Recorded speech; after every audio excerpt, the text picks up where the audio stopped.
Oke, kita lanjut lagi. Ya, kita coba menerapkan apa yang disampaikan oleh Castellano tadi, ya, teori Castellano tadi untuk menganalisa perpindahan dan rotasi rangka batang. Nah, tadi sekali lagi Castellano mengatakan perpindahan itu bisa displacement, bisa rotation, ya, adalah the first partial derivative. Turunan parsial yang pertama dari usaha dalam terhadap PC, ya, itu dalam arah, ya, dalam arah dan juga di titik dan dalam arah perpindahan yang mau diukur. Oke, ini adalah strain energy atau usaha dalam dari N kuadrat dari rangka batang, yaitu jumlah dari seluruh batang N kuadrat L 2EA. Nah, sekarang tolong diperhatikan. L, E, dan A konstan. Ya, maksudnya ini bukan variabel, itu maksud saya. Ya, L, E, A itu bukan variabel. Oke, konstan untuk batang-batang, setiap batang tertentu dia punya L, E, A dan konstan. Yang merupakan variabel adalah N. Besarnya tergantung dari beban luap. Ya, N ini besarnya tergantung dari beban luap. Ya, N merupakan fungsi dari P. Jadi N satu fungsi. Ingat, kalau saya mau turunkan satu fungsi, katakanlah ini N X ke X misalnya. Apa yang kita bisa lakukan? Turunan pertama dari satu fungsi pangkat N. Ya, kita akan dapatkan apa? N kali F, N dan 1 X, kemudian turunan kali dari turunan dari fungsi itu sendiri. Betul ya? Nah, kita akan lakukan yang sama terhadap N ini. N ini adalah fungsi dari P. Ya, jadi kalau delta J, ya, turunan pertama dari ini terhadap delta J. Ya, berarti jadi apa? Ini N itu fungsi dari P. Jadi 2 kali N, lalu N-nya sendiri diturunkan terhadap P dikalikan L dibagi 2 EA. Nah, 2-nya bisa dicoret. 2-nya bisa dicoret. Kita akan dapatkan delta J adalah sigma N delta P L dibagi E A. Oke, ya. Ini yang kita dapatkan. Ya, untuk rangka batang perpindahan adalah penjumlahan dari N, ya, dikalikan del N del P, turunan parsial pertama dari N terhadap P kalikan L dibagi EA. Nah, oke. Nah, ini saya akan catat dulu, ya, untuk rangka batang,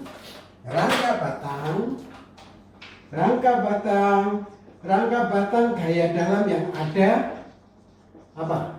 Untuk rangka batang gaya dalam yang ada hanya N. Karenanya itu kita hanya punya delta J apa?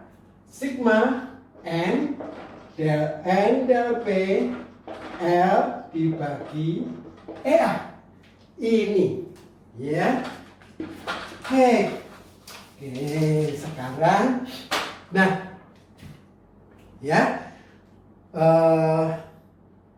P di sini, ya, kalau N adalah gaya batang, ya, gaya batang. Apa itu P? Nah, ini saja yang kita perlu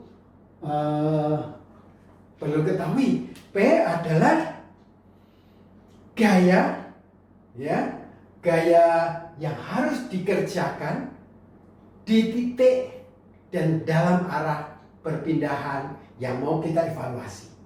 Ya, P adalah gaya luar yang harus kita kerjakan di titik dan dalam arah perpindahan yang kita harus kerjakan. P harus dibiarkan variabel, jadi tidak diberi angka. V dibiarkan variabel. Oke, nah jadi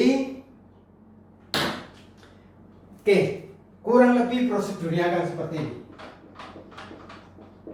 Ya, prosedurnya adalah kerjakan gaya P, ya, kerjakan gaya P atau mungkin saya sebut P aksen aja lah. Kadang-kadang kita juga pakai gaya P. Kerjakan P aksen di titik dan dalam arah perpindahan yang mau dievaluasi. Ya, kerjakan P gaya P aksen di titik dan dalam arah perpindahan yang mau dievaluasi. Misalnya, saya atau kita mau menentukan besarnya perpindahan vertikal di titik C. Berarti saya harus mengerjakan gaya P aksen vertikal di titik C. Kalau saya mau menentukan besarnya perpindahan horizontal, horizontal selalu seperti ini ya, perpindahan horizontal di titik D, maka P aksen adalah gaya yang harus dikerjakan di titik D dalam arah horizontal sebesar P aksen. Biarkan aja P aksen, ya, dalam bentuk variabel. Kemudian akibat beban P plus beban-beban luar yang bekerja, kita tentukan N. Tentunya N yang merupakan fungsi dari P aksen. Ya, kemudian ditentukan turunan parsial dari del N dari N terhadap P tersebut. Oke, selanjutnya prosedur sama seperti unit load. Nah, sekarang ya, kalau saya bandingkan kemarin unit load delta sama dengan sigma N kecil L ya, kita bisa lihat mirip sekali sebenarnya. Ya, di sini kalau di sini del N del P, di sini adalah N kecil. Memang nanti del N del P harus sama dengan N ini. Ya, del N del P hasilnya harus sama dengan N kecil. Tetapi ada ini kesamaannya. Tetapi juga ada bedanya. Bedanya apa? Kalau di unit load saya punya N besar dan N kecil. N besar gaya dalam yang diperoleh akibat gaya luar yang bekerja. N kecil gaya dalam akibat virtual unit load, ya, yang dikerjakan di titik dan dalam arah perpindahan yang mau dievaluasi. Jadi ada dua sistem pembebanan. Karena itu saya minta digambar dua kali karena ada dua sistem pembebanan. Akibat beban luar saja dan ini akibat unit virtual load saja.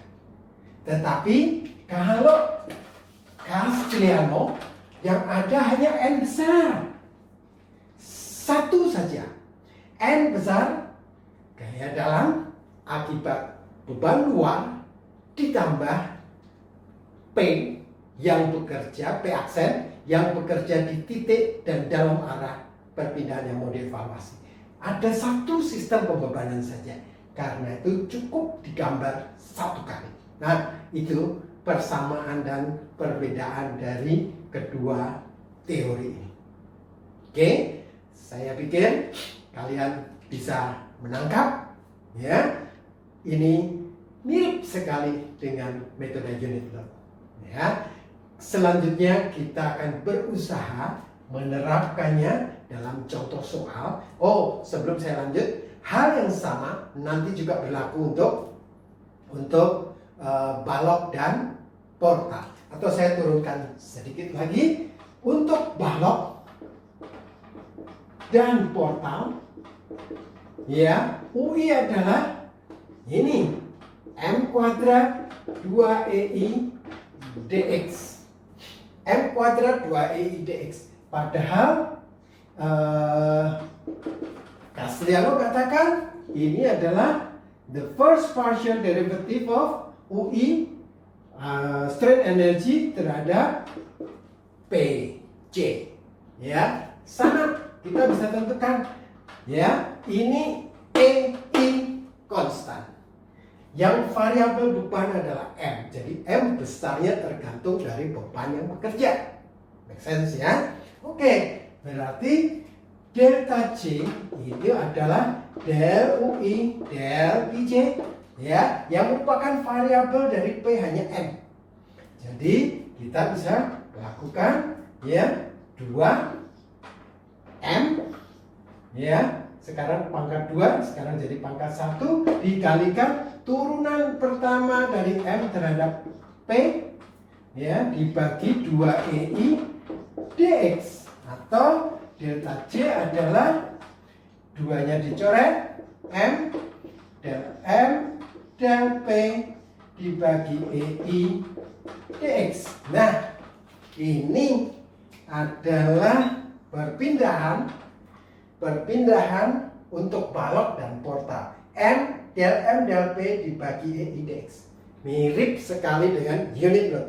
Kalau unit load M besar, M kecil bagi EI dx. Karenanya sama dengan rangka batang tadi, del M del P akan sama hasilnya dengan M kecil.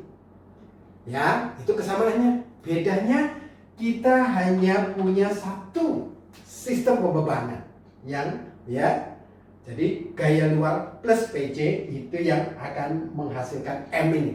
Satu sistem pembebanan sehingga cukup gambar satu saja strukturnya. Oke, saya lanjutkan di bagian berikutnya. Kita akan mengerjakan contoh soal ya, rangka batang dengan metode Castellano.